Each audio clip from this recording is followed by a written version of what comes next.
Hola, hola, bienvenidos a Big Left. No tengo bien claro lo que voy a hablar porque me gusta el flujo de la psiquis espontánea y me gusta el collage, es decir, la mezcla de distintas reflexiones, recuerdos personales, recuerdos históricos, reflexiones personales, reflexiones históricas, modestamente, con toda mi humildad en este pequeño canal. Trato de buscar la verdad y la verdad a veces es difícil, es muy difícil, pero lo importante es que uno tiene la intención de llegar a esta verdad.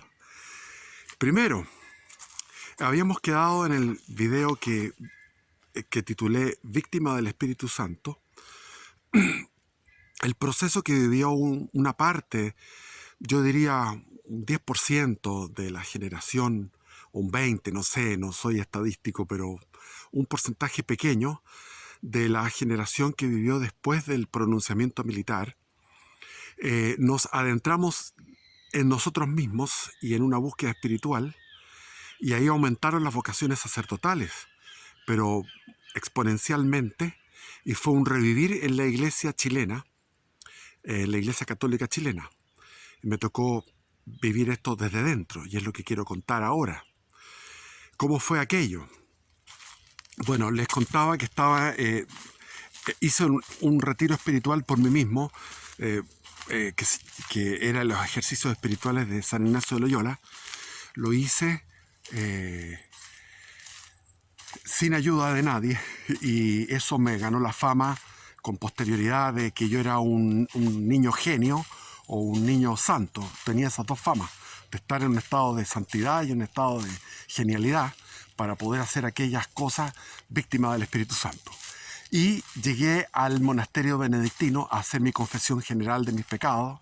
Me recibió el padre Bernardo, que era un español que me pidió disculpas por haberse demorado tanto en atenderme para la confesión. ¿Por qué? Porque estaba terminando un rosario, que siempre hacía 3 rosarios, todos los misterios, los rezaba diariamente para que el gran caudillo de España, Francisco Franco, no muriera y durara lo más posible vivo, porque él sabía y me decía que una vez que Francisco Franco muriera iba a venir la debacle, y fue lo que pasó, el destape español, que lo viví también porque estuve en España 3 años, tuve 4 años en Europa y 3 años en España, donde lo viví como protagonista, el destape español. Bueno, y él me dijo, aquí tenemos abierto el monasterio para que tú vengas a hacer un retiro espiritual. Me entusiasmé y fui a hacer el retiro espiritual, el primero de 3 días entre la Navidad y el Año Nuevo del año 1974. Y ahí en lo que se llama la hospedería, donde están los huéspedes, que es un lugar de unas 30 celdas, le llaman celdas, son habitaciones muy sobrias, con una cama angosta, blanca, todo blanco, y un escritorio. Y le pedí al hermano Martín, que es un arquitecto genial, porque él con el padre Guarda hicieron esa construcción moderna, pero que curiosamente es súper moderna, que curiosamente eh, lleva a lo espiritual. Es un logro tremendo lo que hicieron ellos. Lo que hicieron, tremendo. El padre Guarda, Gabriel Guarda, no sé si estará vivo, que estaba pelado y usaba barba, al estilo Jackson, pero espiritual. O sea, es una moda de los monjes antiguos. Rapado todo y barba aquí. Un tipo delgado, alto, que venía de Valdivia, había sido amigo de mi madre de Valdivia, y este padre Guarda es historiador, tiene libros de historia menuda, bonita, de, qué sé yo, historia de Valdivia, por ejemplo. Y se dedicaba a estos estudios de historia, y como arquitecto con el hermano Martín hicieron eso sorprendente, porque es una arquitectura sorprendente, el monasterio benedictino. Y Y ahí el hermano Martín, yo le dije, quiero leer algo que ya lo venía viendo porque había leído, en la biblioteca de mi padre había unos libros que se llamaban Hombres de Espíritu. Hombres de Espíritu. ¡Qué colección más exquisita! Entonces tenías tú a Sócrates, Buda, Confucio, Lao Tse, Krishna, Mahoma, George Fox, el fundador de los cuáqueros, San Ignacio de Loyola, Santo Tomás de Aquino, San Agustín, hombres de espíritu. Una joya de colección de libros, y yo me los leía. Estaba leyendo vorazmente todo aquello, entre medio de los continuos éxtasis, arrobamientos que tenía. Porque el Señor me hizo superdotado para tener experiencias místicas. Y eso es un área del cerebro, o no sé si será todo el cerebro, es un área del cerebro, está estudiado neurológicamente, que nosotros tenemos un enjambre neuronal que está destinado al contacto con lo sobrenatural. Es decir, somos biológicamente religiosos y biológicamente espirituales. Eso es así. Y eso me explica a mí el por qué a veces, no a veces, sino que la mayoría de las veces, los seres humanos están apartados de la verdad porque la desconocen, de la exactitud de la verdad. Católicos extraviados en doctrinas que son heréticas, herejes que son los protestantes, porque los protestantes son herejes, pero completamente apartados de la verdad. Hebreos, judíos, que son ortodoxos y que están apartados de la verdad también, niegan a Jesucristo. Y hindúes, del hinduismo más elevado, yo estuve en el Kriya Yoga, fui galardonado con esa iniciación del Kriya Yoga, que es una respiración que es tan placentera como hacer el amor. Compites con los placeres más elevados, más excelsos de la carne, porque es un sistema psicofísico. Ahora, sistema psicofísico no voy a explayarme en el Kriya Yoga, pero el tema es que ¿por qué cuando uno está extraviado de la verdad, Dios no debiera estar en la falsedad? No debería estar presente cuando nos da la verdad. Y sin embargo se hace presente. ¿Por qué? Porque tenemos este enjambre neuronal. Y hay personas, como el caso mío, que estamos dotados para ello y podemos experimentar arrobamientos en distintas experiencias religiosas. Porque yo he tenido un buffet en mi vida. He experimentado... si me pongo a enumerar las experiencias religiosas, espirituales que he tenido en mi vida, da para mucho y no tenemos tiempo, ya llevo 8 minutos. Entonces estábamos en el monasterio benedictino y el hermano Martín, yo le dije, quiero la suma teológica, le dije yo, y se largó a reír. Me dijo, no te puedo traer la suma teológica porque son como 20 y tantos tomos, tomos gruesos, de papel Biblia, y bueno... Entonces me dijo, yo te puedo traer el Arroyo Marín, Teología de la Perfección Cristiana. Y me fui con el libro de Arroyo Marín, leyendo en las noches, y iba a todas a los oficios. Me levantaba antes de las 4 de la mañana para poder llegar a lo que era vigilia, después laudes. O sea, pasaba todo el día rezando, todo el día orando, todo el día leyendo. Después le pedí al hermano hospedero, que era el hermano Martín, le dije, quiero seguir, quiero volver. Entonces estuve todo enero y febrero en un verdadero arrebatamiento místico, de enero y febrero de 1975. Y ahí conocí, porque era verano, y llegaban muchos a hacer distintos retiros. Y de repente llegó un sacerdote que hablaba con uno que yo me había comunicado, me había hecho amigo de uno que me hablaba todo el rato de los jesuitas. De los jesuitas para acá, jesuitas para allá. Todo el día me hablaba de los jesuitas. Y este otro llegó y le dijo... enojadísimo, llegó así dijo, el que Pinochet esté comulgando es un sacrilegio. Lo que está pasando es terrible. La gente está siendo torturada, está siendo matada, qué sé yo, el cura. Y el otro estaba igual así. Y dije, wow, aquí hay una cuestión que yo no tenía idea de lo que está pasando. Ahora, ¿qué pasó? pasó? Que después vi a Pinochet comulgar varias veces, porque iba a mi parroquia, la parroquia que fundé a los 15 años, fundé la parroquia Santa María de las Condes. Es una construcción que está a un costado, al costado izquierdo de la parroquia Santa María de las Condes, hay una construcción pequeña, una especie de capilla, una capilla más o menos grande, donde construimos eso con un diácono y con el padre Demetrio, que el padre Demetrio después estuvo relacionado con las apariciones de María en Chagres. Y el padre Demetrio era el párroco de la parroquia que está ahí en Isabel la Católica con Américo Vespucio. Ahí hay una plaza, ese era el padre Demetrio. Y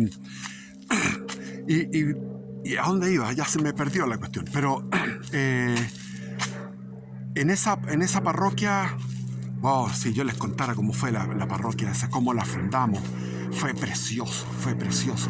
Teníamos una población que había sido tomada por el MIR, con pobladores de extrema pobreza, enfrente de la casa, porque el MIR lo que quería era hacer un cordón de población. Estaba la Luciano Cruz, donde ahora es San Damián, donde está la casa de Piñera y otros millonarios que viven por ahí. Es una calle con arboledas inmensas. En esa época todavía estaban esos árboles y era un camino de tierra como este, y todos esos caminos internos eran de tierra y ahí ahora me acuerdo de lo que estaba hablando.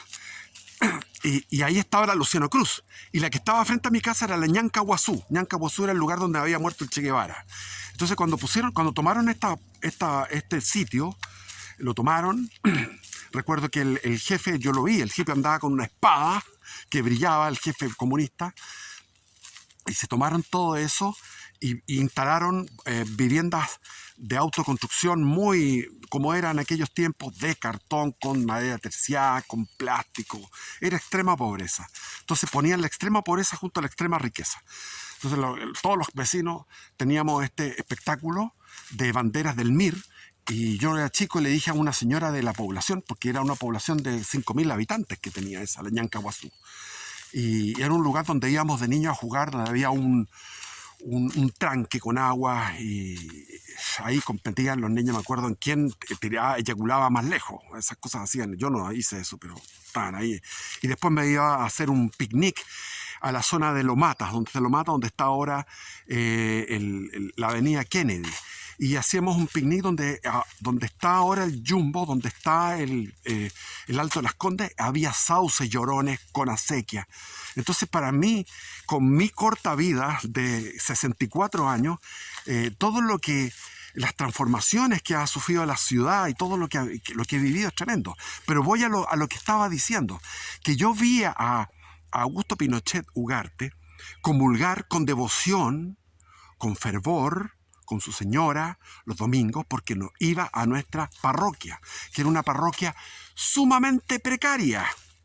Teníamos los asientos, eran asientos que estaban hechos con cajas de fruta, de cajas de tomate con tablones. Entonces tú ponías 2 cajas de tomate y un tablón, y ahí se sentaba la gente, que era gente que porque nosotros invitamos a todos, ricos y pobres, pero fueron los pobres los de la toma, los de la Ñancahuazú, los que fueron a inaugurar la parroquia. Y ahí se presentaba Augusto Pinochet. Yo era el director o jefe de los jóvenes y tenía que estar pensando todas las semanas distintas actividades para la juventud. Íbamos a ver a un asilo de ancianos que estaba camino de la Arrayán. Íbamos a ver a los ancianos, íbamos a ver a los monjes trapenses, a la ermita, a orar, etc. Entonces, iba Augusto Pinochet a comulgar a esta parroquia y lo recibían los pobladores con aplausos a rabiar.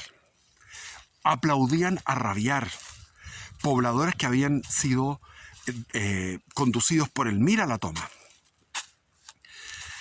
Y la manera de comulgar de Pinochet era devota. Y nosotros teníamos ahí unas guitarras, cantábamos en el coro. Me acuerdo que me enamoré de la que tocaba ahí, que cantaba, me enamoraba perdidamente, lloraba, y era un joven virgen y muy inocente. Y no me resultaba nada de poder darle un beso. Estuve un año entero tratando de darle un beso, no me resultaba. Porque así eran aquellos tiempos, era un Chile conservador. Ahora, este sacerdote llegó indignado al monasterio, esto debe haber sido en enero del año 75, diciendo esto es inaudito, o sea, que Pinochet comulgue es un sacrilegio. Y este otro, que era un admirador de los jesuitas, me hablaba de los jesuitas todo el rato, entonces dije yo quiero contactarme con los jesuitas. Y llegaron a unos jesuitas a hacer el retiro ahí, y yo les pregunté, les dije, mire, quiero ser sacerdote, pero antes de ser sacerdote quiero entrar a una orden religiosa, quería entrar al monasterio benedictino, pero me interesa los jesuitas porque me han hablado muy bien de ellos, y yo tengo vocación apostólica, tengo nombre de apóstol, Felipe, y vocación apostólica. Y ahí conocí a otro Felipe, el Felipe de Negri, que falleció lamentablemente, Felipe de Negri, y el famoso Felipe Berríos, era compañero mío en todo este hueveo. Y conocí a Brian Christopher Wall Karen. Bueno, él era un inglés de 1,90 m, súper inteligente el tipo, súper inteligente, con cualquier cantidad de historias, nunca se repetían las historias. Y él me dijo, bueno, empezamos a conversar, y conversábamos la noche entera. O sea, el tipo se dedicaba a buscar, estaba encargado de las vocaciones sacerdotales de la Compañía de Jesús, y estaban aumentando. Entonces yo me encontraba con todos los postulantes a sacerdote, a postulantes a religioso, porque uno es primero religioso de la compañía, entra al noviciado 2 años, después entra al juniorado, y después estudia 3 años, después estudia 4 años filosofía, 3 años filosofía, 4 años teología, más una carrera, total que terminan ordenándose a los 30 y tantos años, muy preparados, con un estudio, súper estudiados los tipos. Entonces ahí tenía él una celda que era una sala de clases del antiguo colegio San Ignacio de 1856, donde en una de esas celdas estaba la celda del padre Hurtado, estaba al lado el padre Jiménez, que era un tipo que producía todos los años una obra teológica importante, y estaba siempre recluido en su celda, y de su celda pasaba en la noche a tocar el órgano de la iglesia, y tocaba el órgano unas piezas de Bach, de Juan Sebastián Bach, unas piezas de órgano, las tocaba con perfección. Entonces en la noche yo me iba a rezar a la iglesia, al Santísimo, con la luz rojita del Santísimo arrodillado en un arrobamiento tan exquisito, en comunión con Dios, y escuchaba la tocata y fuga de Bach por este sacerdote teólogo importante. Después estaba el padre Lavín, que hacía unas misas y había sido había sido amigo del padre Alberto Hurtado. El padre Lavín uno sabe, es impresionante cómo un santo, como era el padre Lavín, cómo hace la misa. La hace de una forma que tú entras en un estado de arrobamiento total. Después el padre Riesco era otro santo. Entonces me empecé a encontrar una serie de sacerdotes notables que eran de la vieja escuela, y había otros sacerdotes que no los conocí personalmente, que los enumera un señor Valdés, que escribió un libro que se llamaba La Compañía de Jesús. ¡Ay, Jesús, qué compañía! Donde enumera una serie de sacerdotes jesuitas que se mezclaron con la Unidad Popular y participaron de todo lo que fue la toma de la catedral, de los cristianos por el socialismo, que es un error, porque tiene que ser socialistas por el cristianismo, no cristianos por el socialismo. Socialistas por el cristianismo, y socialistas por el cristianismo es una contradicción. Cristianos por el socialismo también. Habían tomado la catedral, habían impulsado la toma de la Universidad Católica, donde estaba el padre Mariano Puga, el otro que se llamaba el padre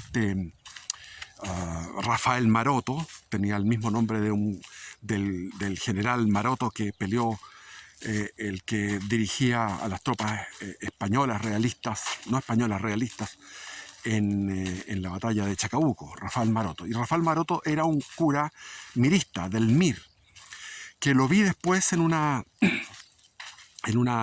cuando estábamos en la primera manifestación del 1 de mayo, primera manifestación contra el gobierno de Pinochet, el 1 de mayo del año 78, quedábamos todos atrapados, tuvimos que huir a la iglesia de San Francisco, en la Alameda, esa iglesia antigua, la más antigua probablemente de Santiago, y ahí estaban los franciscanos que eran conservadores, y dijeron, aquí hay 2 iglesias, dijeron porque estaban en misa, y nosotros entramos, una multitud de gente entró, que veníamos perseguidos por la policía, por los carabineros, que en esa época no usaban casco ni nada porque no era necesario, solamente gorro, andaban como normales, policías normales, con su puro bastón, no había fuerzas especiales. ¿Por qué? Porque no era necesario. Entonces quedamos ahí atrapados, y el padre Rafael Maroto se subió al púlpito antiguo, esos púlpitos que van como una escala de caracol, y arriba estaba el púlpito, y contradijo al que estaba predicando en el altar, que era un sacerdote franciscano, y le dijo, el pueblo es uno, y golpeó la mesa. Y este gallo, el Rafael Maroto, lo que yo supe después, que fue el causante de todos los disturbios cuando vino el Papa, años después, el año 87, vino el Papa, en abril, por ahí, y él hizo una misa grande, con mucha gente al aire libre, con un día de sol espléndido, en el Parque O'Higgins, y el padre Rafael Maroto empezó a gritar desde la periferia, y todos los miristas y comunistas lo llevaron en andas, hicieron una especie de cuña de gente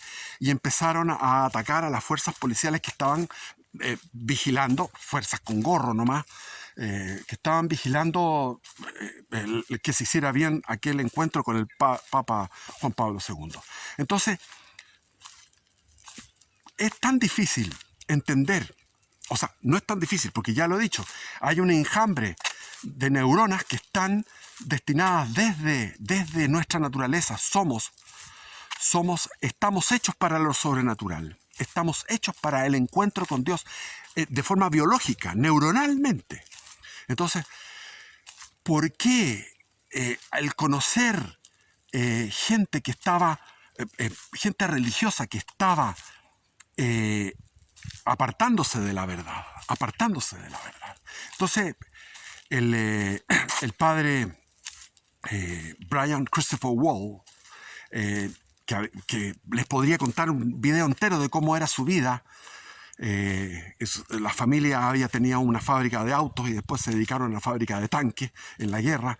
Tiraron un B-2, uno de estos cohetes de Hitler le llegó al frente de la casa mientras él estaba bañándose en el río Támesis, etc.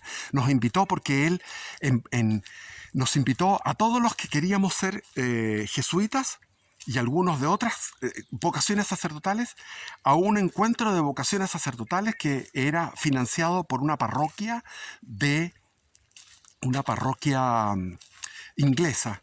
Y los ingleses, los europeos, los alemanes, o sea, los católicos europeos son tremendos. Yo me acuerdo que cuando estaba viajando me encontré en un lugar católico y necesitaba plata para poder mandar una carta, porque andaba sin plata ni para poder enviar una carta. La carta sale siempre 200, 300, 500 pesos, nada.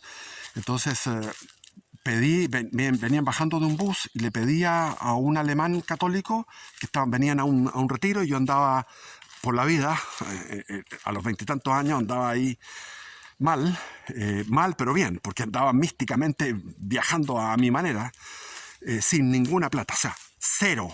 Si les digo que tenía 100 pesos, o sea, o un franco, en aquel tiempo andaba en Francia, y estos alemanes me dieron, empezaron a bajar del bus y todos me empezaron a dar y me hice un montón de plata.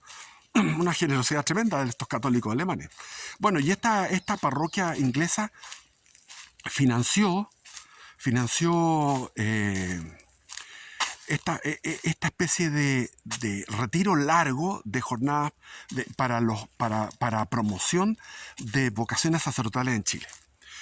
Y esto fue el año 76. El año 76, es decir, pasó un año de estar con Chris Wall, con este sacerdote jesuita, conociendo todo, la interioridad de los jesuitas, y llegué a esto que fue magnífico, porque éramos 30 y tantos jóvenes, yo era el más pequeño, pero no, yo tenía ya 16 años y llegó uno más pequeño que se llamaba, de apellido Tudela, que ahora es un antropólogo. Olvídense, pura juventud de primera. Y llegamos primero a Antofagasta, un bus completo. Llegamos a Antofagasta al colegio San Luis de Antofagasta. Y en el San Luis de Antofagasta teníamos que preparar un tema y exponer. El tema que me tocó a mí, me acuerdo, era el querigma. El querigma, que es el mensaje potente que lo usan mucho los protestantes. El mensaje potente de conversión que lo usaba San Pablo en los Hechos de los Apóstoles. Había otros que exponían sobre los tiempos de Jesús, cómo era la Galilea de Jesús, la tetrarquía, quién era, qué sé yo, Herodes Antipas, quién había sido Herodes el padre, el templo, etcétera, etcétera, los romanos, la invasión de Pompeyo y después bla, bla, bla. Entonces uno seguía documentando. Había un jesuita de apellido Hache, que era un teólogo extraordinario y nos daba unos cursos fantásticos, ocupando las salas de clase en el verano, en enero del 1976, las salas de clases de este colegio San Luis de Antofagasta. Después de estar más o menos una semana en teología, nos íbamos 10 días a un retiro de 10 días a San Pedro de Atacama. Y llegamos a San Pedro de Atacama, nunca llueve, pero sucedió que íbamos en el bus y se largó a llover por el Valle de la Luna desde Chuquicamata. Estuvimos en Chuquicamata un día, 2 días, y después conociendo la mina de Chuquicamata, todo esto financiado, todo esto gratis, maravilloso.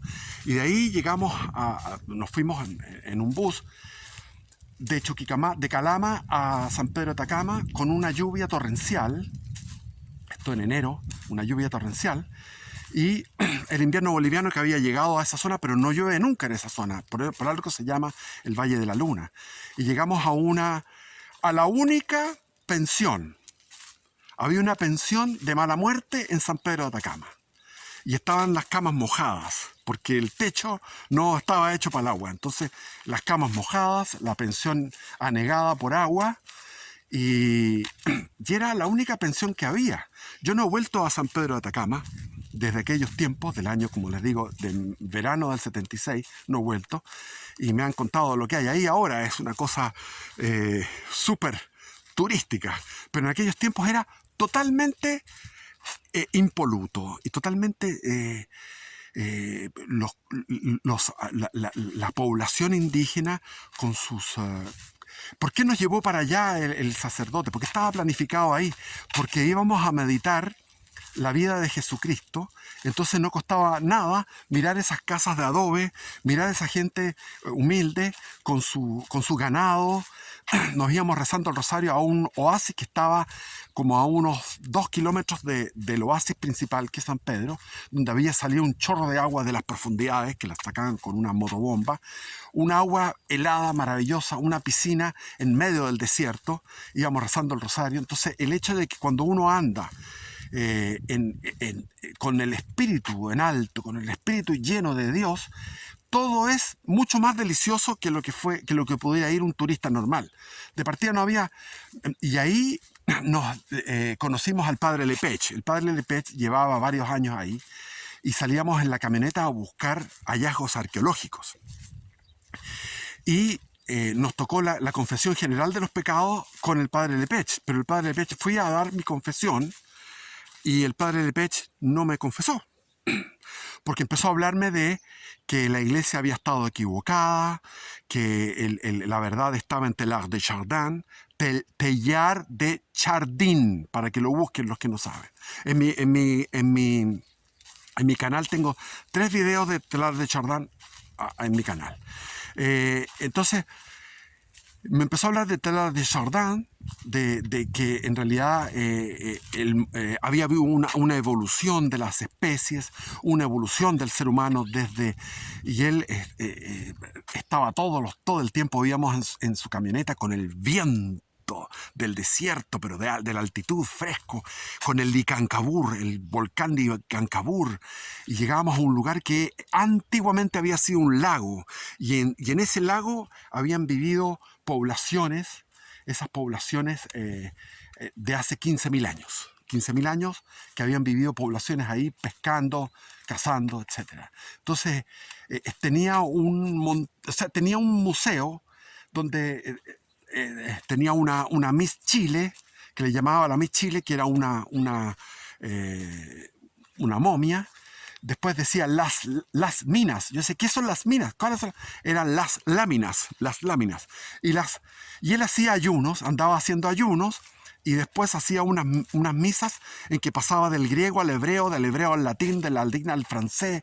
O sea, se recorría por todos los idiomas. El tipo era un tipo superdotado y superdotado espiritualmente, pero alejado de la verdad.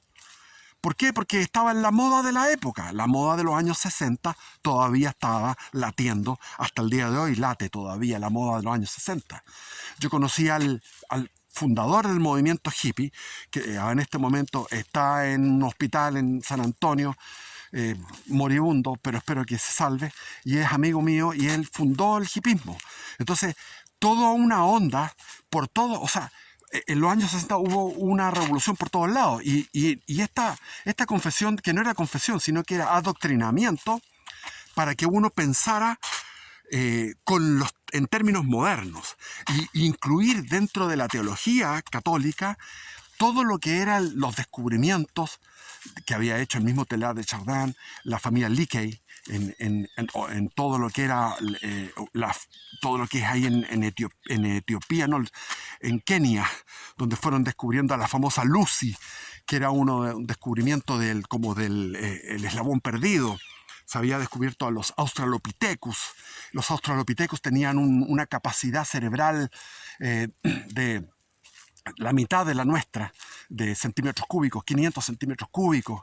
Después vinieron el Australopithecus robustus, que estuvo paralelo al Australopithecus afarensis. Después vino el Homo habilis. Después vino el Homo erectus. Después vino el Neandertal. Y después del Neandertal el Sapiens. El Neandertal Sapiens y el Sapiens, etc. Entonces, el Neandertal se consideraba Sapiens. Bla, bla, bla, bla, bla, bla, bla, bla, bla. Infinito. Hoy se me fue el tiempo ya. Joder. No, si no se puede. Con esta limitación de tiempo, bendiciones y viva Cristo Rey. Hasta aquí llegamos nomás. Bendiciones.